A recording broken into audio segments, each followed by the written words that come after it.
ನಾನು ನಿಮ್ಮ ಪ್ರೀತಿಯ ವೈಷ್ಣವಿ ಉಜಿರೆ. ಮನದ ಮನೆಯೊಳಗೆ ವಿಶೇಷ ಸಂದರ್ಶನ ಕಾರ್ಯಕ್ರಮಕ್ಕೆ ನಿಮ್ಗೆಲ್ರಿಗೂ ಪ್ರೀತಿಯ ಸ್ವಾಗತ. ಮನಸ್ಸು ನಮ್ಮೆಲ್ರಿಗೂ ವಿಶೇಷವಾದದ್ದು. ಯಾಕಂದರೆ ಮನಸ್ಸಿದ್ರೆ ಮಾತ್ರ ಎಲ್ಲ ಕೆಲಸ ಸಕ್ಸಸ್ ಆಗೋದು. ನಮ್ಮ ಮನಸ್ಸನ್ನು ನಾವು ಎಷ್ಟು ಚೆನ್ನಾಗಿಟ್ಕೊಂಡಿರ್ತೀವೋ ಅಷ್ಟು ನಮ್ಮ ಆರೋಗ್ಯ ಮತ್ತು ನೆಮ್ಮದಿ ಚೆನ್ನಾಗಿರುತ್ತೆ. ಇವತ್ತಿನ ಈ ವಿಶೇಷ ಸಂದರ್ಶನ ಕಾರ್ಯಕ್ರಮದಲ್ಲಿ ಮನಸ್ಸಿನ ಬಗ್ಗೆ ಒಂದೆಷ್ಟು ವಿಚಾರಗಳನ್ನು ತಿಳ್ಕೊಳ್ಳಿಕ್ಕಿದ್ದೀವಿ. ಈ ವಿಚಾರವಾಗಿ ಮಾತಾಡಲು ನಮ್ಮ ಜೊತೆ ಇರೋ ಅತಿಥಿ ಯಾರಂದರೆ Shrimati Ashwini madam, assistant professor, department of PG studies and research in psychology, SDM college Ujire. Madam, ಕಾರ್ಯಕ್ರಮಕ್ಕೆ ಪ್ರೀತಿಯ ಸ್ವಾಗತ. Thank you Vaishnavi. ನೋಡಿ ಮೇಡಮ್, ನಿಮ್ಮ ನಗುವಿನ ಮೂಲಕನೇ ಈ ಕಾರ್ಯಕ್ರಮಕ್ಕೆ ಆರಂಭ ಸಿಕ್ಕಿದೆ. ನನಗಂತೂ ನಿಮ್ಮ ನಗು ತುಂಬ ಇಷ್ಟ ಆಯಿತು. ಓಕೆ, ಈಗ ಪಾಯಿಂಟಿಗೆ ಬರೋಣ. ಸರಿ. ಮನಸ್ಸಿದ್ರೆ ಮಾರ್ಗ ಏನೋ ಮಾತು ಕೇಳಿದ್ದೀವಿ. ಅಂದರೆ ಯಾವುದೇ ಕೆಲಸ ಆಗಬೇಕಿದ್ರೂ ಅಲ್ಲಿ ಮನಸ್ಸಿರಬೇಕು. ಈಗ ಹೇಳಿ, ನಮ್ಮ ಮನಸ್ಸನ್ನು ನಾವು ಪ್ರತಿದಿನ ಆ್ಯಕ್ಟಿವ್ ಆಗಿ ಇಟ್ಕೊಳ್ಬೇಕು. ಹಾಗೆ ಪ್ರತಿ ಕೆಲಸಕ್ಕೂ ಪಾಸಿಟಿವ್ ಮೈಂಡ್ಸೆಟ್ ಮಾಡಬೇಕು. ಹೇಗೆ? ಸರಿ, ಇಂಟ್ರೊಡಕ್ಷನ್ ಚೆನ್ನಾಗಿ ಕೊಟ್ರಿ. ನನಗೂ ಖುಷಿ ಆಯಿತು ಅಂತ ಹೇಳಿದ್ರಿ, ತುಂಬ ಖುಷಿ ಆಯಿತು. ಸರಿ, ಈಗ ಫಸ್ಟ್ ನಾವು ಮನಸ್ಸು ಅಂದರೆ ಏನು ಅಂತ ತಿಳ್ಕೊಳ್ಳೋಣ. ಸೊ ಮನಸ್ಸು ಅಂದರೆ ಇದು ನಮ್ಮ ಐಚ್ಛಿಕ ಶಕ್ತಿ. ಐಚ್ಛಿಕ ಶಕ್ತಿ ಅಂತ ಹೇಳಿದ್ರೆ ಏನಪ್ಪ ಅಂತ ಅಂದ್ಕೊಳ್ಬೋದು. ನಮಗೆ ಇಷ್ಟ ಇದ್ದದನ್ನು ಮಾಡಲಿಕ್ಕೆ ಬೇಕಾಗಿರುವ ಶಕ್ತಿಯೇ, ಮಾಧ್ಯಮವೇ ಮನಸ್ಸು. ಯಾವ್ದು ಸರಿ, ಯಾವ್ದು ತಪ್ಪು, ಯಾವ್ದು ಮಾಡಬೇಕು, ಯಾವ್ದು ಮಾಡಬೇಡ ಅಂತ ಹೇಳೋದೇ ನಮ್ಮ ಮನಸ್ಸು. ಈ ಮನಸ್ಸನ್ನು ಕೆಲವ್ರು ಕೇಳ್ತಾರೆ ಪ್ರಶ್ನೆ, ಮನಸ್ಸು ಎಲ್ಲಿದೆ ನಿಮ್ಮದು? ತಲೆಯಲ್ಲ ಅಂದರೆ ಮೆದುಳಲ್ಲ, ಅಲ್ಲ ನಿಮ್ಮ ಹೃದಯದಲ್ಲಿದೆಯಾ ಅಂತ ಕೇಳ್ತಾರೆ. ಆದರೆ ನಾನು ಹೇಳೋದು, ನೀವು ಯೋಚನೆ ಮಾಡಬೇಕು ಅಂದರೆ ಎಲ್ಲಿಂದ ಶಕ್ತಿ ಬರುತ್ತೆ? ಮೆದುಳಿಂದ ತಾನೇ. ಸೊ ಮನಸ್ಸು ನಿಮ್ಮ ಮೆದುಳಲ್ಲೇ ಇದೆ, ಅದು ಹೃದಯದಲ್ಲ. ಹಾಗೆ ಇನ್ನೀಗ ಮನಸ್ಸಿನ ಬಗ್ಗೆ ಕೇಳಿರುವ ಕ್ವೆಶ್ಚನ್ಗಳಿಗೆ ಆನ್ಸರ್ ಹೇಳೋಣ.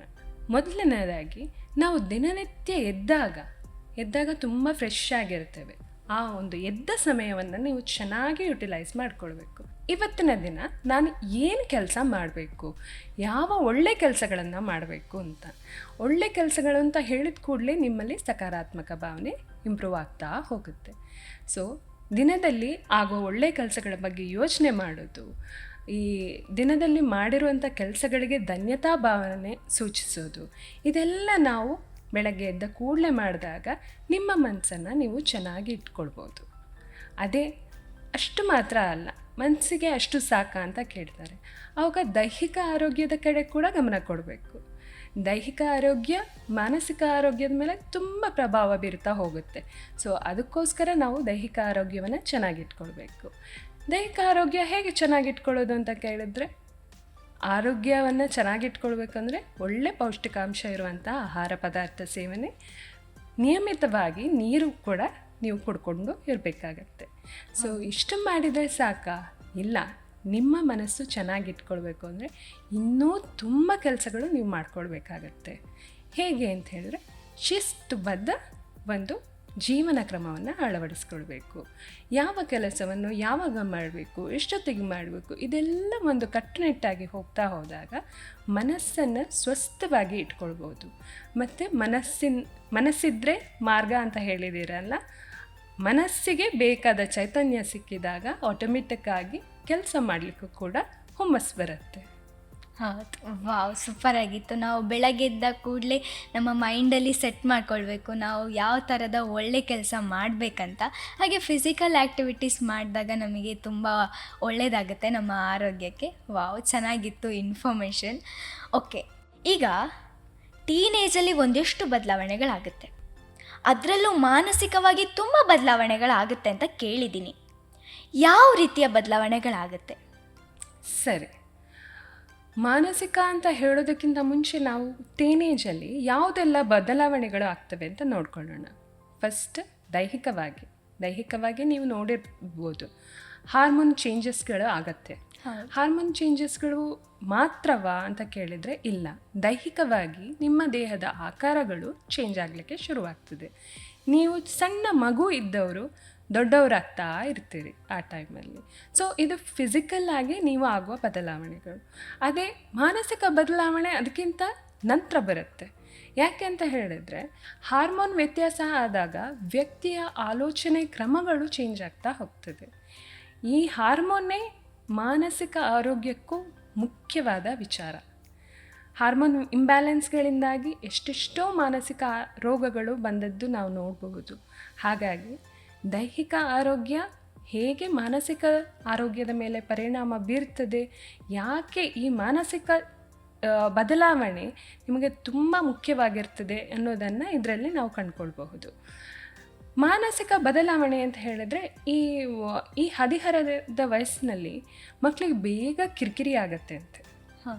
ಅಪ್ಪ ಅಮ್ಮ ಏನು ಹೇಳಿದ್ರು ಕೂಡ ಸೆಟ್ ಮಾಡ್ಕೊಳ್ಳೋದು, ಜಗಳ ಕಾಯೋದು, ಮತ್ತು ಒಂದು ಆತ್ಮವಿಶ್ವಾಸ ಇಲ್ಲದೇ ಇರೋದು, ನಾನು ನಿರ್ಧಾರ ಯಾವ ರೀತಿ ತಗೊಳ್ಬೇಕು ಅನ್ನೋ ಗೊಂದಲಗಳು ಮನುಷ್ಯನಿಗೂ ಕಾಣ್ತದೆ.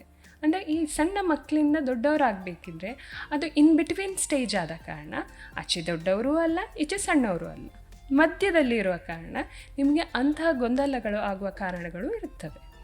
ಸೊ ಈ ಕಾರಣಗಳಿಂದಾಗಿ ನೀವು ತುಂಬ ಕಿರಿಕಿರಿ ಅನುಭವಿಸ್ತಾ ಇರ್ತೀರಿ.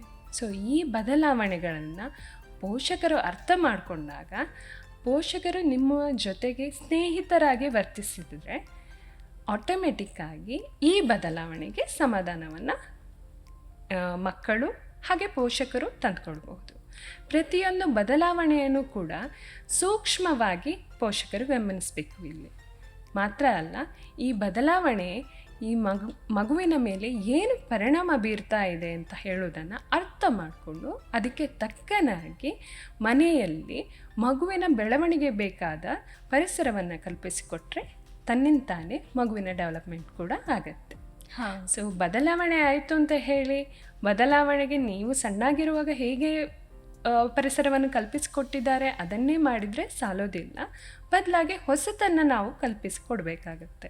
ಹೌದು, ಈಗ ಪೇರೆಂಟ್ಸ್ ಎಲ್ಲ ಅದ್ರ ಬಗ್ಗೆ ತುಂಬ ಅವರು ಕೇಳಬೇಕಾಗತ್ತೆ, ಮಕ್ಕಳ ಹತ್ರ ಫ್ರೆಂಡ್ಲಿ ಆಗಿರಬೇಕಾಗತ್ತೆ. ಹಾಗೆ ಮಕ್ಕಳು ಕೂಡ ಅದರ ಬಗ್ಗೆ ತುಂಬ ಇನ್ಫಾರ್ಮೇಷನ್ ಎಲ್ಲ ತಿಳ್ಕೊಳ್ಬೇಕಾಗತ್ತೆ. ಹೌದು. ಈಗ ಈ ಕ್ವಶನ್ನ ನಾನು ಕೇಳಬೇಕಂತ ಇದ್ದೆ. ಸೊ ನಮ್ಮ ಮನಸ್ಸಲ್ಲಿ ಕೆಲವೊಂದು ಫೀಲಿಂಗ್ಸ್ ಇರುತ್ತೆ, ಹಾಗೆ ತುಂಬ ಅವಮಾನ ಆಗಿರುತ್ತೆ. ಈಗ ಆ ಫೀಲಿಂದ ನಾವು ನಾರ್ಮಲ್ಗೆ ಬರಬೇಕು. ಹೇಗೆ ನಮ್ಮ ಮನಸ್ಸನ್ನು ಇಮೋಷ್ನಲಿಂದ ನಾರ್ಮಲ್ಗೆ ಕನ್ವರ್ಟ್ ಮಾಡೋದು? ಸರಿ,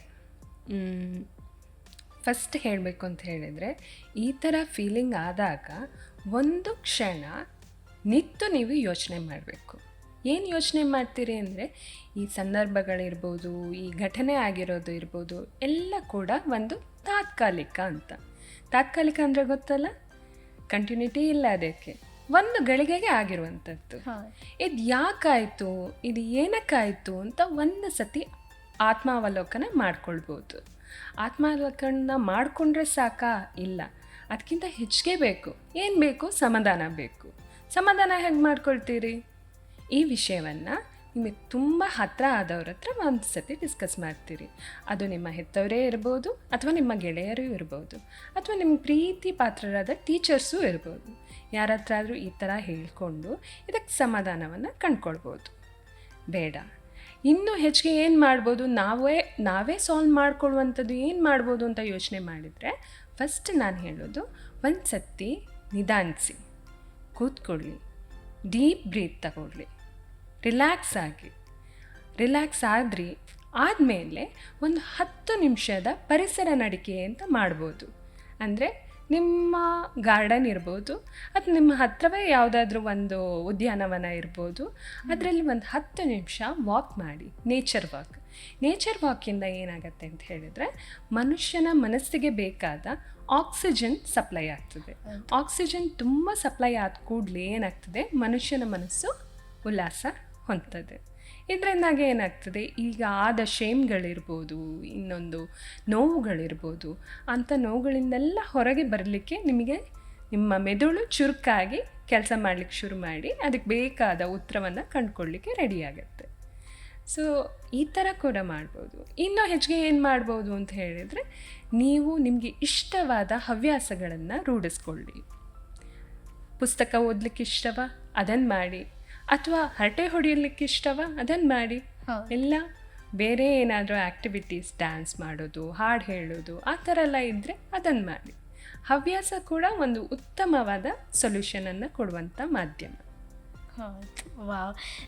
ನನಗೆ ಏನಾದರೂ ಬೇಜಾರಾಗಿದ್ದಾಗ ನಾನು ಒಬ್ಬಳೇ ಕೂತ್ಕೊಳ್ತೀನಿ, ಅಥವಾ ಸಾಂಗ್ ಕೇಳೋದು, ಅಥವಾ ನನ್ನ ಫ್ರೆಂಡ್ಸ್ ಜೊತೆ ಆಟ ಆಡೋದು, ಈ ಥರ ಎಲ್ಲ ಮಾಡ್ತಿರ್ತೀನಿ. ಆವಾಗ ನಮಗೆ ಅದು ಮರ್ತೋಗ್ಬಿಡುತ್ತೆ, ನಮಗೆ ಬೇಜಾರಾಗಿರೋದಂಥದ್ದು. ಸೊ ವಾವ್, ಚೆನ್ನಾಗಿತ್ತು. ಈಗ ನಾನು ಕೆಲವೊಂದು ನ್ಯೂಸಲ್ಲಿ ನೋಡಿದ್ದೀನಿ, ಸಣ್ಣ ಸಣ್ಣ ವಯಸ್ಸಲ್ಲಿ ಮಕ್ಕಳಲ್ಲಿ ಡಿಪ್ರೆಷನ್, ಮನೆಯಲ್ಲಿ ಪೇರೆಂಟ್ಸ್ ಬೈದರೆ ಮನೆ ಬಿಟ್ಟು ಹೋಗುವಂಥದ್ದು, ಸುಸೈಡ್ ಅಟೆಂಪ್ಟ್ ಮಾಡ್ಕೊಳ್ಳುವಂಥದ್ದು, ಇಂಥ ಕೇಸಸ್ ತುಂಬ ನೋಡಿದ್ದೀನಿ. ಇದಕ್ಕೆ ಕಾರಣ ಏನು? ಮಕ್ಕಳಲ್ಲಿ ಈ ರೀತಿಯ ಯೋಚನೆ ಬರಬಾರ್ದು ಅಂದರೆ ಏನು ಮಾಡಬೇಕು? ಸರಿ, ನಿಮ್ಮ ಪ್ರಶ್ನೆ ತುಂಬ ಉತ್ತಮವಾದ ಪ್ರಶ್ನೆ. ಯಾಕೆಂದರೆ ಈಗ ಸದ್ಯದ ಜನ ಇದೇ ನಿರೀಕ್ಷೆಯಲ್ಲಿ ಇರ್ತಾರೆ. ಅವರಿಗೆಲ್ಲ ರೆಡಿಮೇಡ್ ಸೊಲ್ಯೂಷನ್ ಬೇಕು. ರೆಡಿಮೇಡ್ ಸೊಲ್ಯೂಷನ್ ಸಿಕ್ಕಿಲ್ಲ ಅಂತ ಹೇಳಿದರೆ ಇಂಥ ಕೆಟ್ಟ ನಿರ್ಧಾರಗಳನ್ನು ಕೈಗೊಳ್ತಾ ಇರ್ತಾರೆ. ರೆಡಿಮೇಡ್ ಸೊಲ್ಯೂಷನ್ ಯಾವಾಗ ಬೇಕು ಅಂದರೆ ಜಟ್ಪಟ್, ನಾನು ಈಗ ಕೆಲಸ ಮಾಡಿದರೆ ಈಗಲೇ ರಿಸಲ್ಟ್, ಈಗ ಏನು ಮಾಡ್ತೇನೆ ಅದಕ್ಕೆಲ್ಲ ರಿಸಲ್ಟ್ ಒಂದೇ ಸತಿಗೆ ಸಿಕ್ಬಿಡ್ಲಿಯಪ್ಪ ಅಂತ ಹೇಳೋದು. ಆದರೆ ಇಲ್ಲಿ ಏನಾಗ್ತಾ ಇದೆ ಅಂತ ಹೇಳಿದರೆ, ಈ ಒಂದು ಮೆಂಟಾಲಿಟಿ ಮನುಷ್ಯನನ್ನು ಒತ್ತಡಕ್ಕೆ ದೂಡ್ತಾ ಹೋಗ್ತಾ ಇದೆ. ನನಗೆ ಆದಷ್ಟು ಬೇಗ ಸಿಕ್ಕಲಿ ರಿಸಲ್ಟ್ ಅನ್ನೋದು ಅದೊಂಥರ ಪ್ರೆಷರ್. ಆ ಪ್ರೆಷರಿಂದಾಗಿ ಏನಾಗುತ್ತೆ, ತನ್ನಿಂತಾನೇ ಅದು ಮತ್ತು ಸ್ಟ್ರೆಸ್ಗಳಿಗೆ ಲೀಡ್ ಮಾಡ್ತಾ ಹೋಗುತ್ತೆ. ಇದು ಕಂಟಿನ್ಯೂಸ್ ಆದಾಗ, ಈಗ ಮಕ್ಕಳಲ್ಲಿ ಇರ್ಬೋದು, ಮಕ್ಕಳಲ್ಲಿ ಯಾವ ಥರದ್ದೆಲ್ಲ ಸ್ಟ್ರೆಸ್ ಬರುತ್ತೆ ಹೇಳಿ? ಹೌದು, ಮಕ್ಕಳಲ್ಲಿ ತುಂಬ ಬರುತ್ತೆ. ಪೇರೆಂಟ್ಸ್ ಎಕ್ಸಾಮಿಗೆ ಓದಬೇಕು, ಹಾಗೆ ಒಮ್ಮೊಮ್ಮೆ ಮಕ್ಕಳಿಗೆಲ್ಲ ಅದು ಕೂಡ ಇಷ್ಟ ಇರೋಲ್ಲ ಅಲ್ಲ. ಸರಿ, ಈಗಿನ ಆಧುನಿಕ ಯುಗಕ್ಕೆ ಹೇಗೆ ಬೇಕು ಅಂತ ಹೇಳಿದ್ರೆ, ಮಕ್ಕಳು ತುಂಬ ಅಚೀವ್ ಮಾಡಬೇಕು ಒಂದೇ ಸತಿ. ಅದು ಯಾವ ಥರ ಆಗತ್ತೆ?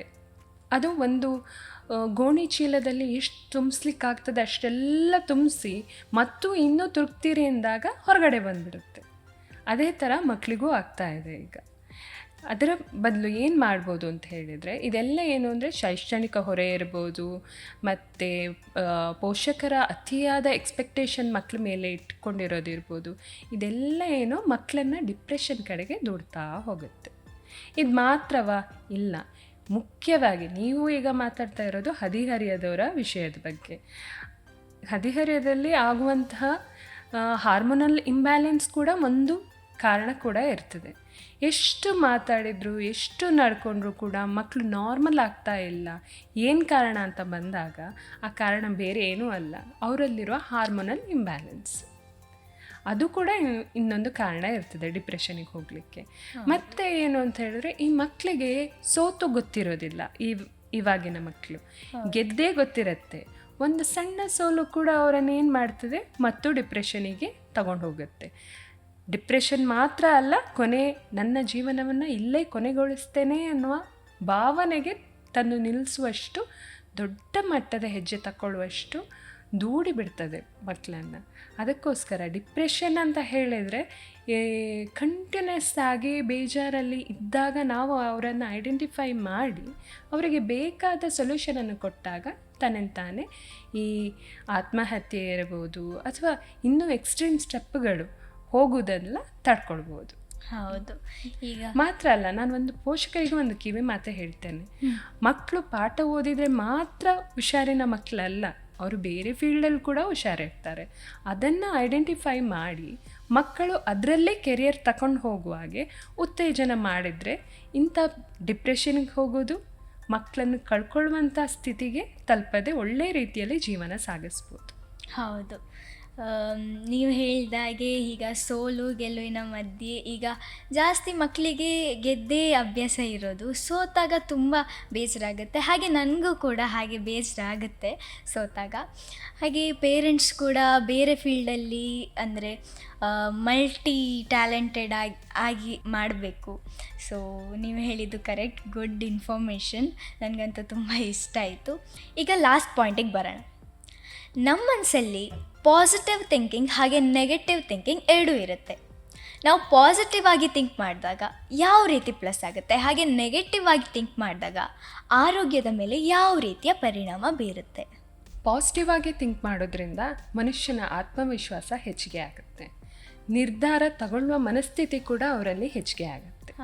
ಮಾತ್ರ ಅಲ್ಲ, ನನ್ನಿಂದ ಏನಾದರೂ ಸಾಧ್ಯ ಇಲ್ಲದ ಕೆಲಸಗಳು ಇದ್ದರೆ ನಾನು ಸಾಧಿಸಬಲ್ಲೆ ಅನ್ನುವ ಛಲ ಕೂಡ ಅವರಲ್ಲಿ ಬೆಳೀತಾ ಹೋಗುತ್ತೆ. ಮುಖ್ಯವಾಗಿ ಉದಾಹರಣೆಗೆ ಕೊಡಬೇಕಿದ್ರೆ, ಕೆಲವೊಂದು ರೋಗಗಳಿರ್ಬೋದು, ರೋಗ ಲಕ್ಷಣಗಳಿರ್ಬೋದು, ಇನ್ನೇನು ಕ್ಯೂರೇ ಆಗೋದಿಲ್ಲ ಅನ್ನುವ ತುಂಬ ದೊಡ್ಡ ರೋಗ ಲಕ್ಷಣಗಳು ಇರ್ಬೋದು. ಆ ರೋಗ ಲಕ್ಷಣದಿಂದ ಹೊರಗೆ ಬರಬೇಕು ಅಂತ ಹೇಳಿದರೆ ನಮ್ಮಲ್ಲಿರುವ ಪಾಸಿಟಿವ್ ಥಿಂಕಿಂಗ್ ನಮಗೆ ತುಂಬ ಅನುಕೂಲವನ್ನು ಮಾಡಿಕೊಡ್ತಾ ಹೋಗ್ತದೆ. ಅದೇ ಆ ಸಂದರ್ಭದಲ್ಲಿ ನೆಗೆಟಿವ್ ಆಗಿ ಥಿಂಕ್ ಮಾಡ್ತಾ ಹೋದಾಗ ಆಟೋಮೆಟಿಕ್ಕಾಗಿ ನಮ್ಮ ದೈಹಿಕ ಆರೋಗ್ಯದ ಮೇಲೆ ಇದರ ಪರಿಣಾಮ ಬೀರ್ತಾ ಹೋಗ್ತದೆ. ನಮ್ಮ BP ಇರ್ಬೋದು, ಬೇರೆ ಯೋಚನೆ ಮಾಡುವ ಶಕ್ತಿ ಇರ್ಬೋದು, ಇದೆಲ್ಲ ಕುಂಠಿತ ಆಗ್ತಾ ಹೋಗ್ತವೆ. ನಾವು ಆತ್ಮವಿಶ್ವಾಸ ಕುಂದುತ್ತಾ ಹೋಗ್ತೇವೆ ಹೊರತು ಇಂಪ್ರೂವ್ ಆಗೋದು ಕಾಣೋದಿಲ್ಲ ಅಲ್ಲಿ. ಮಾತ್ರ ಅಲ್ಲ, ಇದರಿಂದಾಗಿ ಸ್ಟ್ರೆಸ್ ಜಾಸ್ತಿ ಆಗ್ತಾ ಹೋಗ್ತದೆ.